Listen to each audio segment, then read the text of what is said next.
everyone, welcome to TimesXP. Today, let's talk about why applying for Schengen visa can be such a hassle for Indians. First, let me tell you what is this visa. So the Schengen visa is what you need to visit most of the Europe. And let's just say that it's always a smooth or enjoyable experience for the Indian travelers. But with this pleasure comes the challenging of getting the Schengen visa. First up, the process itself is very complicated.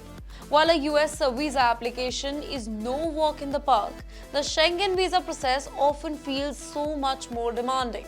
Why? Because of the endless paperwork. Now, for example, beside the usual ID and bank statement, you'll need to submit a leave letter from your employer.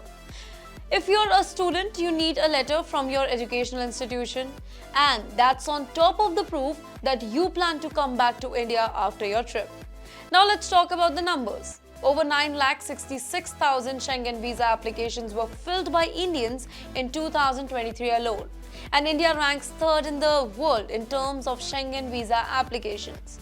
So this isn't just a small issue, it's affecting the huge number of travelers. But you know what's really frustrating about this process is? Let me help you. The Economist really pointed out that getting a Schengen visa can feel really humiliating for Indians. Confused? Why? Because even though Indians are big spenders abroad and want to explore the world, the visa requirements make it feel like they aren't even welcomed. For example, European countries demand a lot of proof about your financial health and other details. And here's the catch. Even after getting a visa, you might still have to show hotel reservations at the border. So you go through all this paperwork, get approved, and then still have to prove that you belong. Now on the flip side, the US tourist visa may be more expensive, but it's also simpler. You apply online, attend one interview, and if approved, you get a 10-year multiple entry visa. Now the US visa is recognized globally too. Having it can make it very easy to visit other countries. But there's a cost to it. Let's look at the cost angle. Now Schengen visas are cheaper than the US visas if you are only traveling once.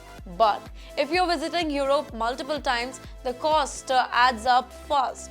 Now, for example, if you visit Europe 10 times in 10 years, you'll end up paying over 70,000 rupees in just visa fees. And that's a lot of money for something you have to renew frequently. Now, the rules for Schengen visa are also not always consistent.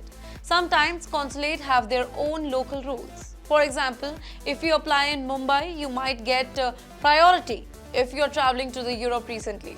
But if you're applying in Delhi, the rule does not apply. Here is another challenge. If you're visiting multiple countries, you have to apply at the consulate of the country where you will spend most of the time. But sometimes the consulate has a long waiting list while other countries' consulate has a shorter wait time. Let's zoom out a bit. Because Indians are a large part of world's travel scene. In fact, Indians' international departure more than doubled from 13 million in 2009 to 27 million in 2019. And Indian travelers spent $33 billion abroad in 2023 alone, with nearly 93 million valid passports in India. Well, it's clear that Indians are very eager to explore the world. But visa obstacles like these make it a lot harder. So, if you're dreaming of abroad this summer in 2025, here's a tip. Start early, apply at least 3 weeks before your trip to avoid any delay, and keep in mind, during busy times, visa application can take up to 30 to 60 days to process. So in short, while Europe is a dream destination for many Indians, the Schengen visa process makes it a bit of a tough journey before you even set your foot on the plane. Thanks for tuning in and stay tuned with us for more travel insights.